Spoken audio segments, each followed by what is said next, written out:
Paul Feinbaum relevant? Is Paul Feinbaum a voice in college football where when he talks, you listen? Now, obviously, when I talk, you listen because, but when you hear Paul Feinbaum talk about college football, is it exciting to you? Is it something where you're like, oh, man, Feinbaum's talking, I've got to listen? Because for me, it's not. Paul Feinbaum is in no way, shape, or form on my radar. I am 52 years old. I am a sports fanatic. I am a college football fanatic. It's something I ingest and watch on a pretty much daily basis, whether that's games or news. And Paul Feinbaum's not relevant to me. I don't think about him ever. And then you start hearing these conversations that Paul Feinbaum is having on his program where he calls the NCAA a disaster. And he essentially says that college football is in real crisis. And I don't disagree with that. I think the premise of what Feinbaum is saying is correct. I believe very, very seriously that college football is at a major tipping point. And without a move to a Super League model, I don't believe that college football can survive. You look at this Pac-12 Mountain West fight in court. You look at the ACC situation. You look at the Big Ten and the SEC fully grabbing power. The only way you level these playing fields, in my opinion, if you're the Big 12 and the ACC, you should be terrified. You should be fighting tooth and nail to get a Super League, because the only way you level these playing fields is to bring in private money and be able to compete dollar for dollar with the Big Ten and the SEC. Because, Jake, other than that, I agree with old Baldy Feinbaum. I think college football's in real trouble. Yeah, and I think, one of the things that we've talked about on the show so much that Paul kind of alluded to yesterday was that college football has to get into a place where it's an NFL minor league model, right? Where they're operating college football the way that Roger Goodell and the 32 NFL owners operate the NFL, which is, hey, we're all on the same page. And when we say we all are, Paul is referencing everything from head coaches to TV partners. He did a whole bit where he's talking about like, hey, the NFL's got 4 TV partners: ESPN, Fox, CBS, and NBC, and a 5th in Amazon, obviously. And they're all pushing in the same direction. They're all going after the same goal, which is to get the most viewership possible on the product. And in college football, it's a little bit different than that, obviously. In college football, you essentially have 2 entities in ESPN and Fox. Those are your 2 TV partners.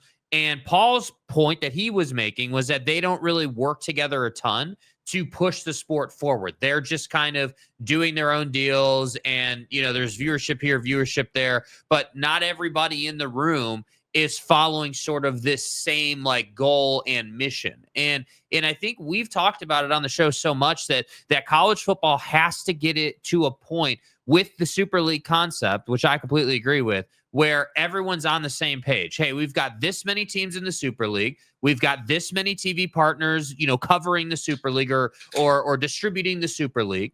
And then when we have those 2 things in alignment, now we can go out and we can say, okay, cool. What's the next thing that's going to power college football for the next 20 years? What's the next thing that people can get excited about? And I think that's where, getting to that place from where you are now is why Paul said college football is a disaster. And I got to say, I don't disagree with Paul.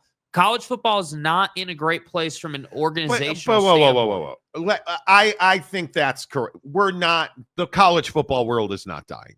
Let's stop with the, oh my God, Monty. Settle down. As you hit the like button here on YouTube, ask yourself, did you watch more or less college football this year? I watched a ton. An absolute ton. I'm a Notre Dame fan. Obviously, going to the national championship game, I was dialed in every week. I watched Big 12 football. I have watched a ton of BYU football. Colorado. I watched a lot of Texas Tech football this year. I watched a lot of football, more football than I think I have ever watched. With the caveat, in all fairness, that we do a show and we have to stay plugged in, right? Sure. So part of what we do requires us to watch a ton of football. But I could easily have taken the shortcuts or this job just certainly. Now, my obsessive personality aside, this job does not require you to watch like 10, 12 hours of football every Saturday.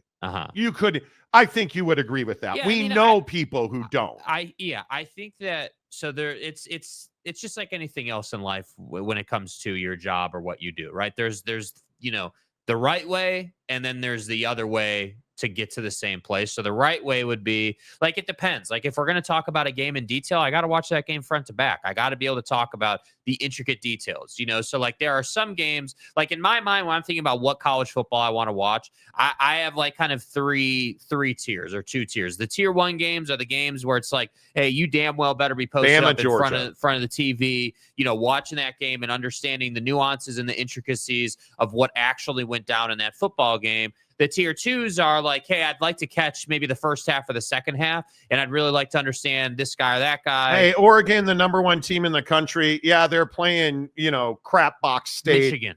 The Oregon-Michigan game was a first half, second half game. Yeah, Texas, Michigan, Texas walking away from Michigan. Okay, yeah. I'm going to flip over to, I totally agree with that.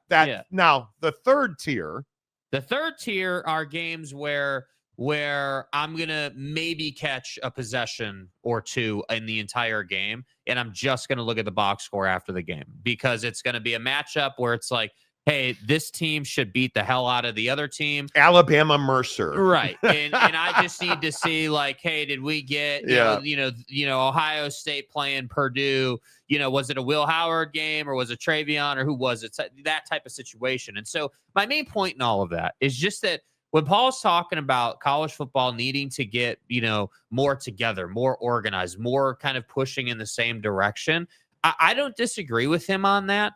I think the hard part is that college football is hundreds of universities deep, and the NFL is 32 teams and is comprised of all billionaires who don't have any money problems. But I think the biggest issue here is college football is not hundreds of teams deep. College football is 5-6 people making decisions for hundreds of college football programs. I would agree. That's the problem with college football. Yeah. And there's this belief that if you are, and this always comes down to, oh, Marty, you can't exclude the G5. We can. Actually, we can. Yeah, we can. Yeah, we can. We can, yeah. And again, the reality is different than what your emotions say that it should be or what you want it to be.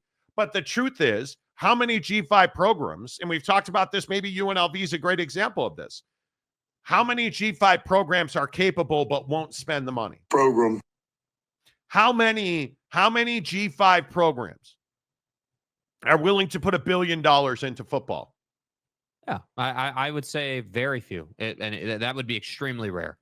If you look at what it takes to compete at a national championship level, and I am not exaggerating, I am not just trying to be over the top spectacular.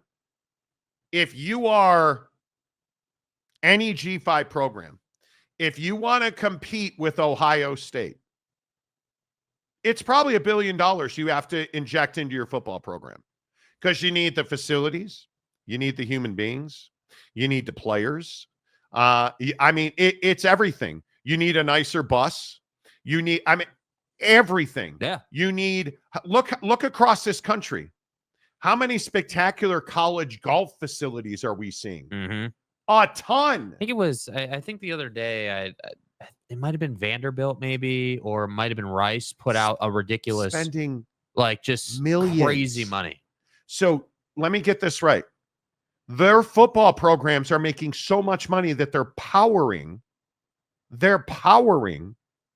golf facilities.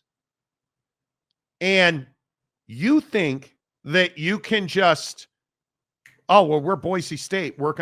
It doesn't work that way. And you're going to have to spend $1 billion to get to that level. Yeah, I think that part of the other part of the conversation, obviously we've talked about this, is private money. I think at some point the G5, because like there's two classifications for G5s. There's the G5 that want to compete and are serious about taking a shot and getting into a future Super League model. And then there's a G5 that has a football team that is not interested in any way, shape, or form. So what I'm talking about is the G5s who do care, like, Boise State, UNLV. There are several obviously that we can point to, but those schools that actually give a damn and are trying to compete and trying to do the best that they possibly can, those are the schools that need to go after private money in their athletic department. And I don't know, it's almost as if it's like uncouth. It's like taboo to say, oh, hey, we're going to bring in private money. But it's not. It's not, because again, and I use Ohio State as the bar of excellence in college football right now. They make money, they spend money, they win games across the board, right? The most difficult run to a college football championship we've ever seen. They just did it. Yeah. And they did it because they spent money on coaches right there. I think this is, you want to talk about private money. Private money today is Gayha Field. Private money today is the Toyota sign in the back of the end zone. Right. That's what private money is today. It needs to go beyond that. It needs to become you need to take your football department and you need to put it needs its own bank account. Right? Arizona. It needs its own LLC. And you need to have people that own it. Now, the University of Notre Dame. Notre Dame owns its football program. 95% of it. Oh, and another thing, I was talking to a guy yesterday about this. What does private money look like?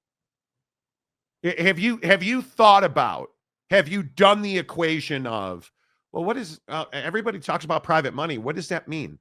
That doesn't mean that private money is paying for 100% of your football program. What that means is, like in the case of a Notre Dame, an Ohio State. Ohio State doesn't need $1 billion cash injection, right? What do you value Ohio State at? So here's how private money is going to work, because these are the conversations happening across the country right now today in your favorite university. Okay, well, if we break football off into its own enterprise, what is the value of that football team? And I don't know the value of Ohio State football, but I'm just going to use round numbers. Okay, the value of that football team is $100. The value of the football product at Ohio State is $100. Yeah, but, we need $150 to compete at the very top. Okay, so I'm going to go and get a $50 cash injection from Jake's equity fund. Mm-hmm. Jakey Two Shakes, please. Jakey Two Shakes is going to give us a cash injection. Right.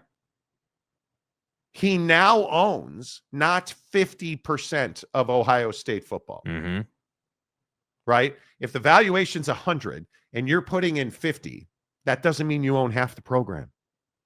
What it means is that you get a return of a negotiated rate. Okay, well, if I give you $50, what are you going to give me in return? We're going to guarantee you a 10% return every single year. So every year, Jake's getting $5 extra back on his $50. So he's going to get $50, and I'm going to give him $5 more. Okay, so if I every year, if I give you $10, then that percentage is going to go up. Yeah, that percentage is, well, if you give me $100, that rate of return now goes to 15%. It's not that you're giving away ownership. Right. What you're giving away is a piece of the profit pie. Because when you invest in a company, what happens if they lose money? You lose money. Right. So you're not giving away ownership. You're giving away part of your profit. So here's the question I ask you. If you're Boise State, can you afford, how much of your profit can you afford to give away because you want to win at the highest level? Because that's the real question here. Because you and I both know Boise State, Fresno State, San Diego State, and the pro rata they don't deserve. Right. Ask yourself how much money they need to compete with Ohio State, because that's the bar. Ohio State's the bar. How much money does San Diego State need to compete there? It's $1 billion. Now, they've already spent some of that at Snapdragon, which is phenomenal. But now you've got to go and get, like right now, what's the new hot position in the football program? General manager. Because you need somebody who oversees your business. You need somebody who oversees how your money's spent, where your money's coming in from. That's not the chancellor or the athletic director, because football is its own business unit. But I think at a lot of places it is the athletic director right now. That's the problem. Which is not smart. Yeah, that's the problem. Is that what schools at a certain point are doing? I think this happens more in the G5 than it would at a power school. But I think what a lot of schools do is they say, okay, you're the athletic director. Hey, this was your job description when you signed on to the job, but now we need you to do more.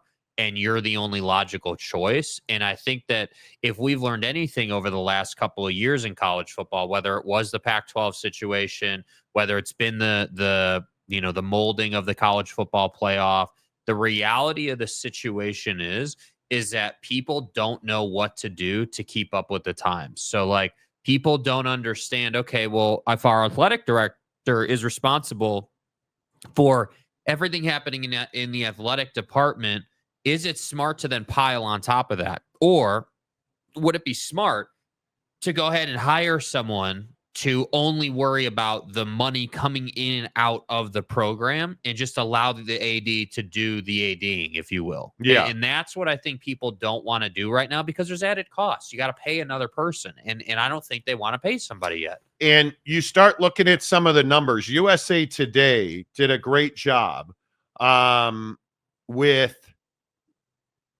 athletic department valuations for 2024. And again, I tell you, Ohio State's the bar. Ohio State, their revenue was $280 million in 2024. They're valued at $1.32 billion. Yeah. Okay, well, USA Today ranked the top 75 valuations. The University of Memphis, who essentially the Pac-12 is selling out to add to their conference, to save the Pac-12.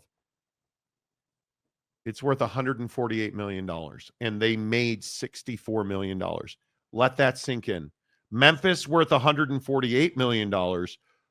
Ohio State's worth $1.3 billion. Yeah, that's a lot. $1.3 billion. Do you understand? Do you understand how much? Let's do a Siri experiment. Hey Siri, what's the difference between $1.3 billion and $148 million? The answer is $1,152,000,000. Motherfucker, she just said that Memphis has a shortfall of $1.1 billion. Yeah. Compared to Ohio State. And just for a frame of reference, Memphis is the savior of the Pac-12 if you listen to Pac-12 talking heads. Right.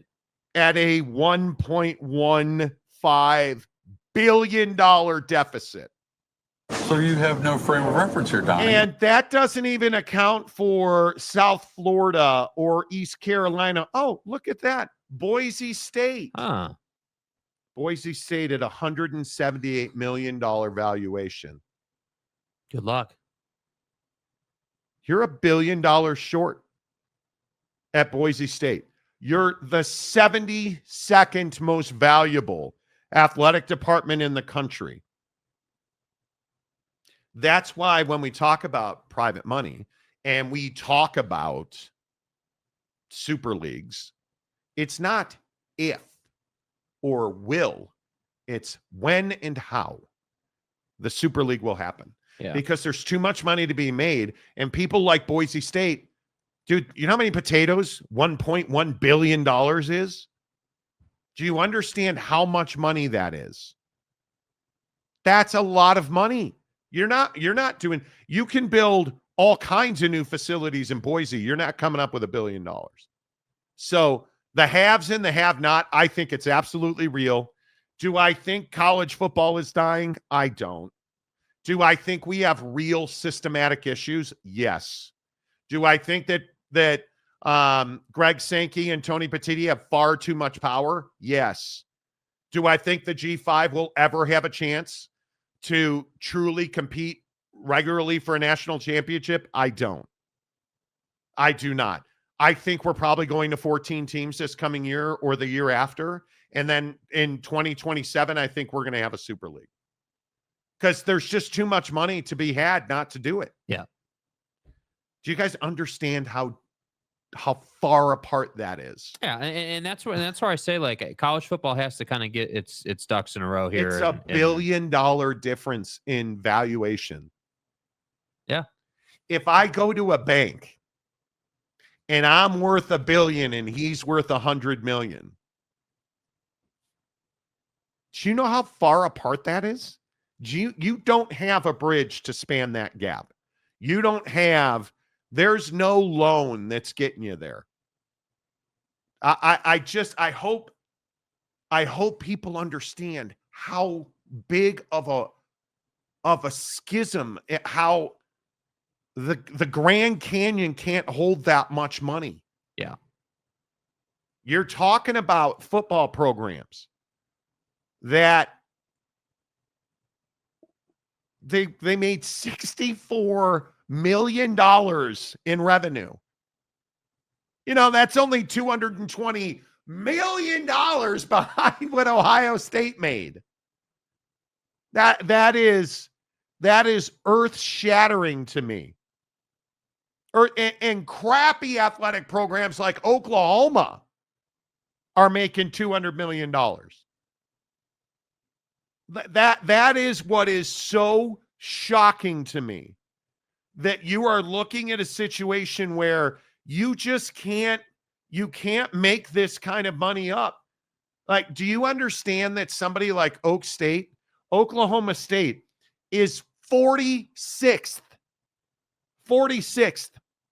in athletic department revenue? They're worth less than half of what Ohio State is worth. They're worth at Oak State $500 million. Yeah. 500.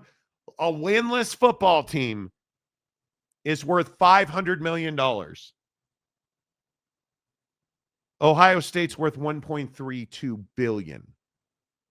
They're worth more than twice. And you wonder why they can't compete. And that's a really bad athletic program at Oak State.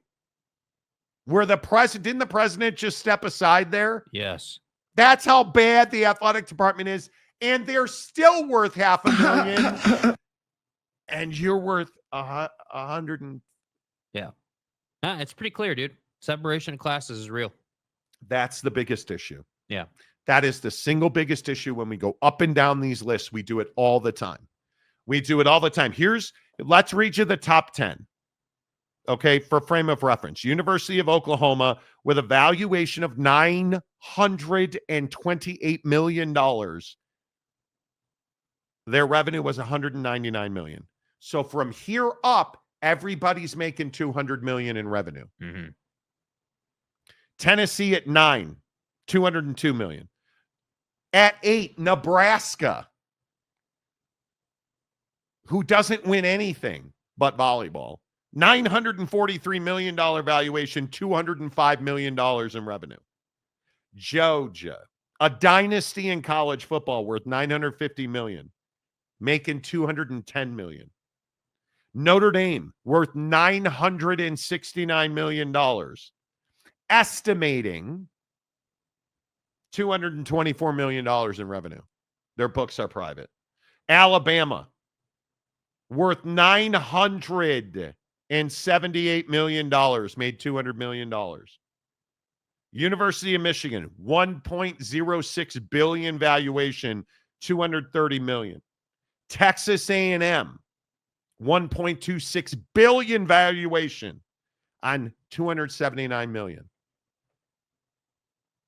Who do you think is number 2? Between Texas A&M and Ohio State at number 1, A&M at 3. How about the University of Texas at Austin? $1.28 billion valuation, $271 million in revenue. That's what this is the kind of money that we're playing with. That's what I'm saying. It's not that the world is ending in college football, but the college football you know and love right now is not going to last a long time. Like it is what it is. Like Do you have a problem with that? I mean, I don't have a particular problem with it, but I do have a problem with doing nothing. The good news is that it seems like there's progress being made. It seems like we're always hearing about talks and conversations and meetings and stuff like that going on. So I feel like we're trending in the right direction. It seems like, but ultimately, we're sitting here looking at these numbers, and yeah, there's a clear separation of classes, but we already knew that. This is not surprising, right? I do think it's, when you start to look at it, it is a little shocking just how far the gap is. But we all knew that, Texas is obviously in a different place financially. You're not surprised by this at all. No, the top dogs in college football, I'm not surprised at all. They should be this far ahead. Like, they've got more opportunity. They've been doing this at this level for 20 years at least. Like, you just are in a better place. How about the bottom 10?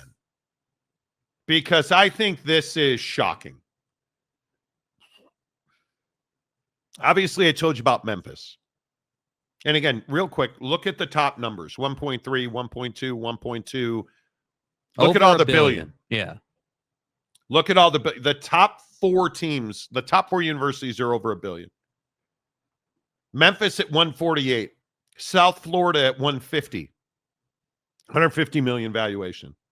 And then look at the profit number in the second column. Revenue number. $71 million generated at South FLA. Yeah. East Carolina, Boise State, 61 million in revenue. Connecticut. Oh, Monty, you got to add Connecticut football in the Big 12. Really? 93 million in revenue. Central Florida, UCF, Big 12, $85 million in revenue, $181 million valuation. That's a Power 4 team. University of Cincinnati, Big 12. 87 million on a $216 million valuation. Oh, wait, another Big 12 team. Another one. That's 3. Fucking A. Arizona State, 115 million in revenue, 279 million valuation. San Diego State, 104 million, $287 million valuation. Hey, guys. Oregon State, 92 million. $326 million valuation. Well, looky here. Southern Methodist University. Dallas County's own SMU. $86 million in revenue. Let that sink in. Do you guys see what I mean about SMU? How embarrassing is it for the ACC that SMU is this low down the list in just 1-year conference? You're making the same money as UCF. Like, you're making less money than Cincinnati, than Arizona State, than San Diego State, and Oregon State. That's the top 10. That's the bottom 10, according to USA Today. Yeah. These numbers should be stifling to you because, again, look at the top 10. $200 million. Look at how many in the top 10. 9 of the top 10 made 200 million, and Oklahoma made 199 million. So round it up if you want. All the top 10 universities made $200 million in revenue. And you didn't. And then you look at Paul Feinbaum talking about the Big Ten. It's a new narrative surrounding the Big Ten. And for somebody who talks 20 hours a week to SEC fans, it's on their minds. I'm sitting here and I've got millions of people watching, and I'm the quote unquote voice of the SEC. Yeah. Yeah, dude. The Big Ten is closing the gap, if not ahead now, for sure. Feinbaum, the NCAA is a disaster. Everybody wants to give Roger Goodell the credit. He's powerful, but he also answers to 32 people. Nobody in college football answers to anybody, which is what I've told you time and time again. Yeah. And look what he says about Greg Sankey.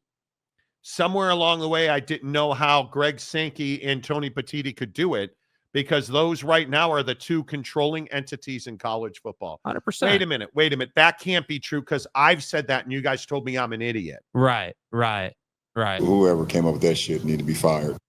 Right? Like I've been telling you. What's going to happen to your university and its football team is up to Greg Sankey and Tony Petitti. Pretty much that simple. I think that's the reality of it, right? That is. Yeah, I just don't know how you get away from that. I don't know how people deny that those two are kind of the Batman and Robin of college football right now, and they're controlling it. And I think that ultimately, you got to get on the right side of it ASAP. And that's why I say, like, you know, it's cool. Like SMU might be the best example here. It's cool that you got into the ACC the way you did, right? Congratulations. Like that's neat and everything. But the reality of the situation is when the Super League comes along, and there will be some sort of Super League that comes along, can you afford to be in it? Like you're not bringing in enough revenue. And that's where I say, what have we heard about SMU? Well, the donors and all the money, and they're going to be fine. They can cover their costs. Okay. Well, if that's the case, then are those pockets deep enough to fund that program until they start bringing in TV revenue? Or I know, again, rocket science, all these dudes could go out to all their partners where they made all their billions and millions and get some of that money into the athletic department. And when that happens, then you're going to start to see a change in the conversation. Because if there's ever a G5, let's say, who figures out how to do it. Imagine if you know, Boise State, let's say, just as an example, whatever school you want to pick. Yeah. You know, imagine if one of the bigger, more successful G5s went to their donor base and said, hey, this is our situation right now. Like, you've donated this much, but we see this thing on the horizon, probably 3 years out on the horizon, known as a Super League coming to shore here. And we're not going to be able to afford the participation fees that come along with being in that Super League, which means we're not going to make enough money here to make it worth your time. Do you have people in your circles that you could go to that could help bolster our coffers, if you will, that could put us in a stronger position? That conversation has to happen monthly, if not weekly, at every university in college football, but especially at the G5s. And what's going to happen when the Super League shows up and it's 60 teams? Yeah. Look at the list. Yeah, because it's not going to be like 500 teams, dude. It's not going to be 75 or 80 teams. Yeah, like we're gonna be a select group. I think you're talking about, it's not going to be 32 teams like the NFL. It's going to be, I could see something in the lineup between 65 and maybe 75 or 80 at the most. I think it's most of the power schools. Most. Most of the power schools. There will be some that opt out, that don't want to be involved, like I said earlier in the show. So you're going to have some attrition that way. But I would say probably, I don't know what, 80% of the power schools in the power conferences will participate and be in the Super League. And then I truly, in the G5, think it's only maybe 4 schools that'd be open to it.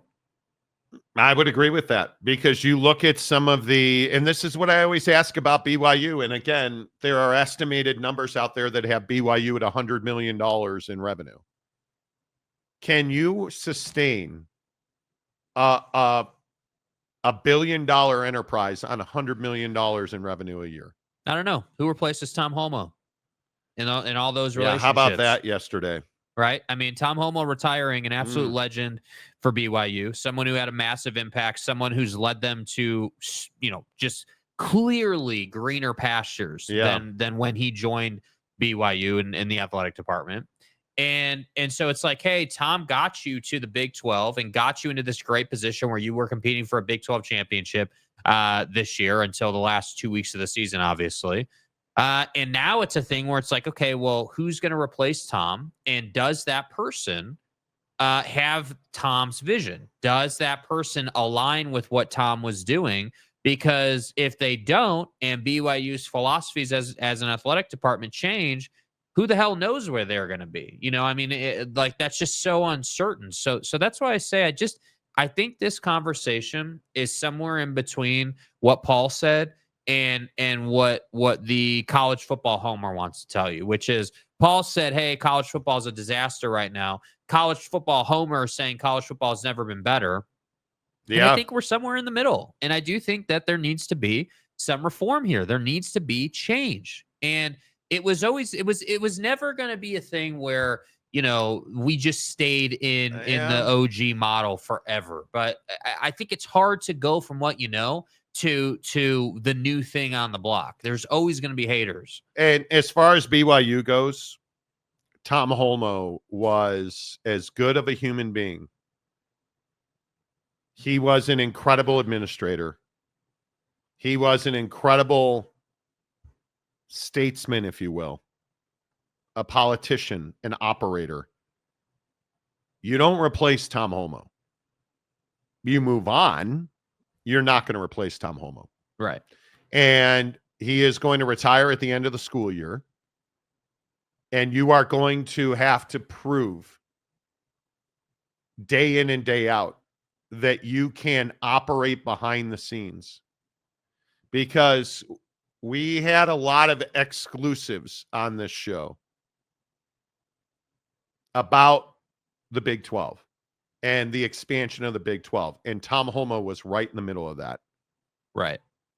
And the relationships that he brings to bear, the people he knows, the time he has spent, things like the Duke volleyball bull BS, lies, and that investigation, the actions that Tom Holmoe took in the immediate aftermath of that scandal that never was. You look at the way Tom has handled his football team, replacing Bronco Mendenhall, hiring Kalani, replacing, everything that's gone on in basketball, the highs and the lows. I don't know that we'll ever see another administrator at BYU like Tom Holmoe. In fact, I know we will not, because he's one of a kind. And it is a huge loss for BYU that Tom is retiring. Right. I'm happy for the dude. The guy has had a long, illustrious career. But this is a really dangerous time at BYU, because I don't know that you find somebody like Tom. I just don't. I would agree. I don't know. Yeah, Maury. He's retiring. This is massive for BYU. Massive. Thank you for the $2 tip. Massive for BYU. All right, let's get your thoughts in here. Jabirs, a member for 1 month, says biggest hire in school history is coming. I cannot tell you. I can't say it enough. What Tom Holmoe has meant. They're not in the Big 12 without Tom. Yeah. They don't play the Texas Longhorns. Taysom doesn't jump over the Texas Longhorns without Tom Holmoe. They don't run through the Pac-12. They don't thrive, not survive independence. They don't thrive through independence as they did without Tom Holmoe, because they don't have an ESPN relationship without Tom Holmoe. They're just the weird old crazy Mormons and their non-caffeine drinking super underwear guy without Tom Holmoe outselling the story, the history, the tradition. We're not the weird guys who don't drink caffeinated beverages. Right. We're a legitimate university. We're not, because you look at the stigma. Well, Sunday play, can't play in our league if you won't play on Sundays. Apparently you can. Right? And we can sit here and we can talk about all the stereotypes of BYU. I really don't give a rat's ass what your religious persuasion is. That's a really good university that puts out really good human beings who do big things in the world. That's an institution of higher learning. That's a university that has embraced equality across racial barriers, where in this state of Utah, trust me, I live here, equality is not front and center. You don't see a whole lot of black men or Latino men, but if you go down to BYU, you do. And Tom Homo is a big part of that, because he not only embraced racial equality, he helped it thrive in the athletic department. It's why your quarterback is Jewish, right? It's why Bronco Mendenhall was able to go into the Inland Empire of California and find a Jamal Williams. Mm-hmm. Tom Homo changed the DNA of BYU, not BYU athletics. He changed the DNA of BYU. And I just hope that people understand how significant a moment in time this is for BYU. You will never replace him. You will never, you won't. But you better find somebody who understands that while being a good human is important, a Temple recommend doesn't need to be a requirement to play big time sports at BYU. Right. That the non-member fits in at BYU and in the community and in the student lifestyle.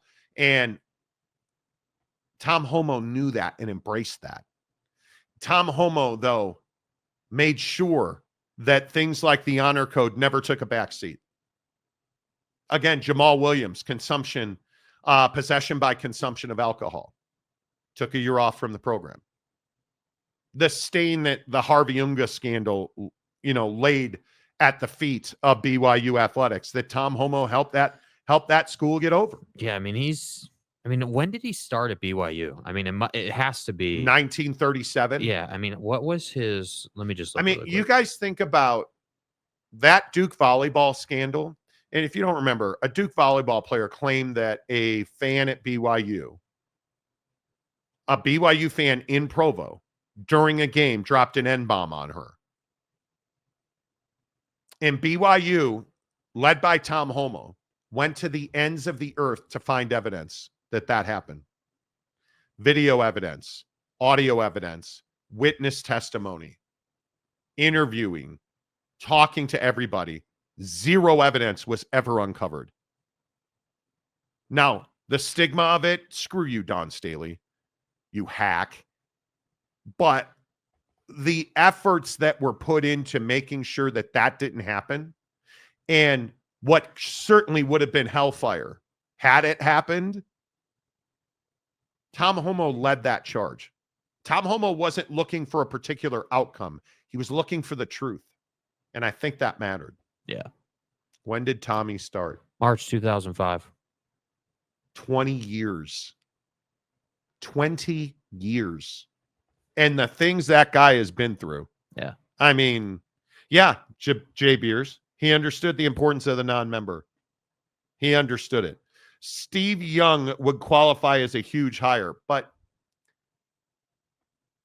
I think this is a thing. The athletic director at BYU likely has to be in good standing, a member of the church in good standing. Yeah, no doubt.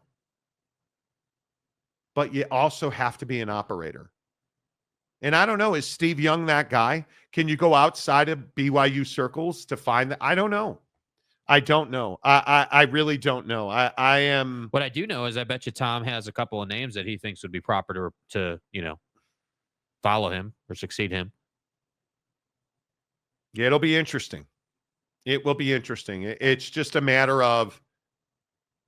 It's just simply a matter of where BYU goes from here, because it's not going to be easy. This is a massive hire for BYU. So there you have it. All right. Your thoughts. Is college football healthy? Is college football able to compete with the NFL? Let me just know it's not. College football does not compete with the NFL. And if there was any finer example of that, 127 million views set a new all-time high mark for the Super Bowl. I'm for real. Featuring fans across all platforms, including TV, digital. Philadelphia's big win in the Bayou peaked at 137.7 million views in the second quarter. It's ridiculous. And oh my God, Monty, the worst halftime show. KDOT. Oh my God. It's the most watched halftime show ever. Ever. And it's really not close. Ever. 133.5 million viewers. Set a new record as the most watched Super Bowl halftime performance in history. And it's really not close. KDOT, nah. Turns out he did a pretty good show. And I think he did a pretty good show. I made a golf reel on Instagram yesterday, and I used some KDOT. Yeah.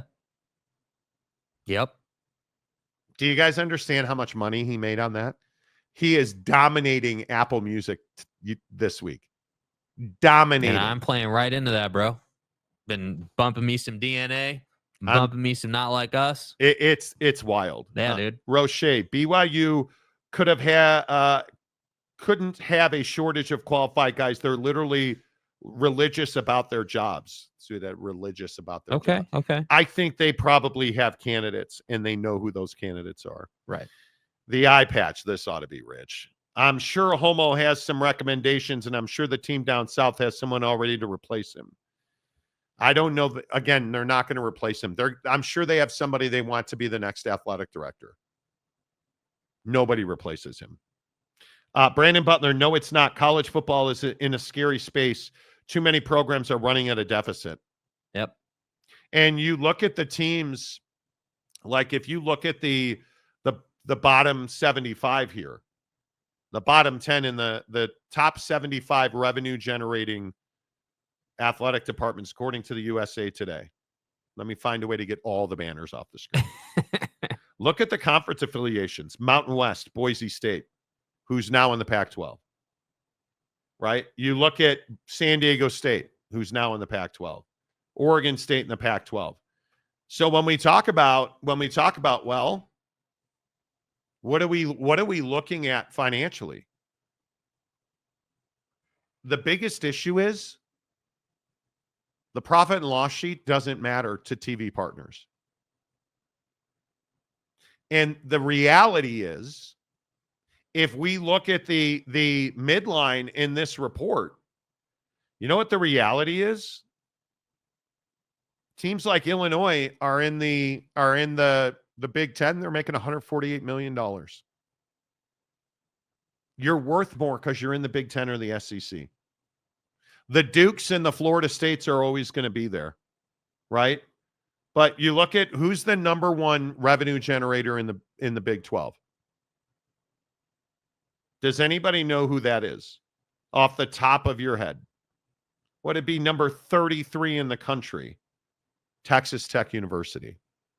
$147 million in profit, $619 million valuation. And then it's Kansas, and then it's TCU and Arizona, but it falls off precipitously. Right. And I think that is something that I would be paying attention to. And it's the hard part is that there's no question, for instance, Pac-12 versus Mountain West. There's no question that the money that's walking out of the Mountain West is significant. But it's not bearing fruit as far as TV guys go. And if there was ever any better example of I am always right and you're always stupid. It's quite simple, so I don't know why motherfuckers be overcomplicating it. I'm kidding. No TV executive cares how much money you made last year. No TV executive cares what you're worth because you're not Notre Dame, because you're not Ohio State. Ohio State checks a box. Notre Dame checks a box. San Diego State. Does that check a box for a TV executive? It We doesn't. may have to go short in a couple cases. Right? So this is the world we live in, where the ACC can have one of the poorest P4 programs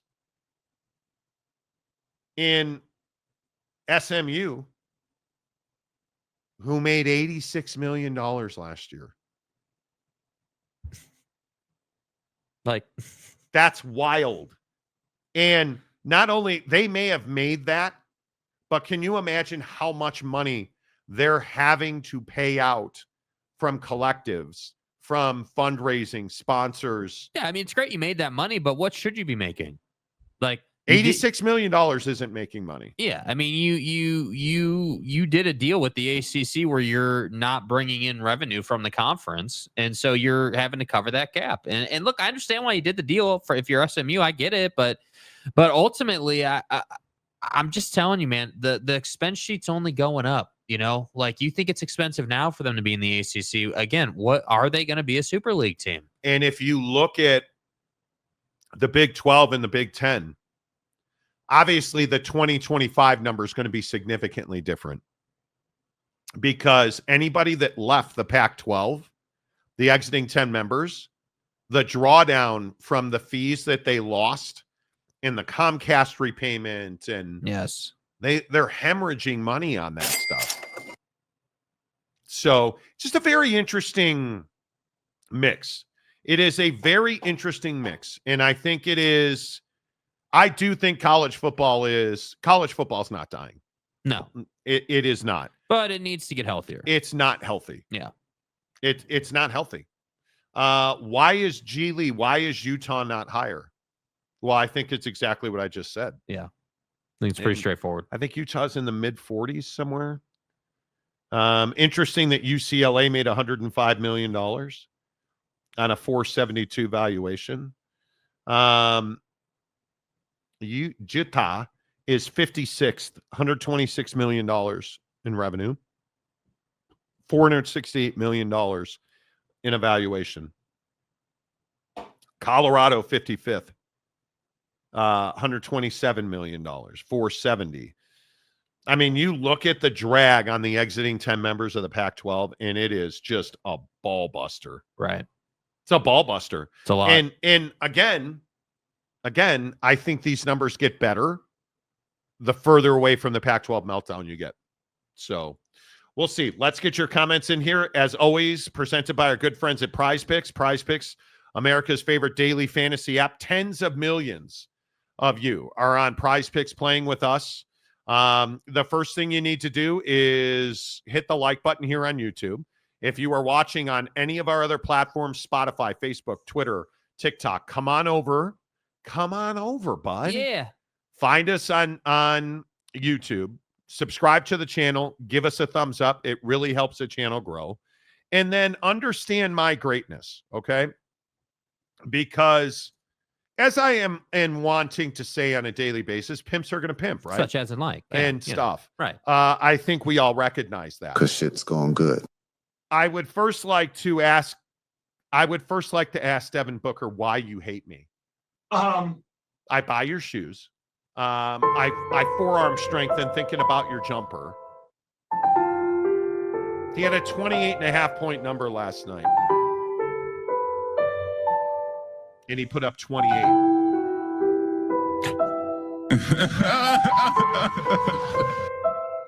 Why, Dev?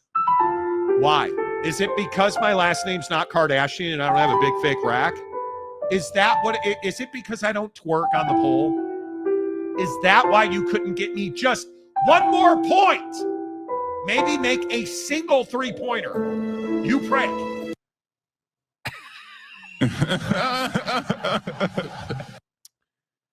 But I would like to say thank you to Prize Picks for having a flex play mode where I only need 2 of 3 to win, because my guy, Carl Anthony Towns, did you see my guy Cat last night? Yeah, dude, balled out. Going up against thine Pacers with no center. My dude last night had a 38.5 point number.